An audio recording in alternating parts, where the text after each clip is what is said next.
te damos gracias, Señor, de lo profundo de nuestro corazón, agradecidos por este tiempo maravilloso que nos permite, Señor, estar aquí delante de tu presencia. Señor, en esta noche tu nombre sea glorificado, exaltado, Señor. Hoy recibiremos una vez más de tu palabra. Una vez más estamos para darte la gloria y la honra, Señor. Nos ponemos en tus manos, obra, Señor, en nuestras vidas.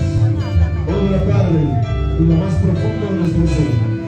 Gracias, Señor, en el nombre de tu amado Jesucristo. Amén.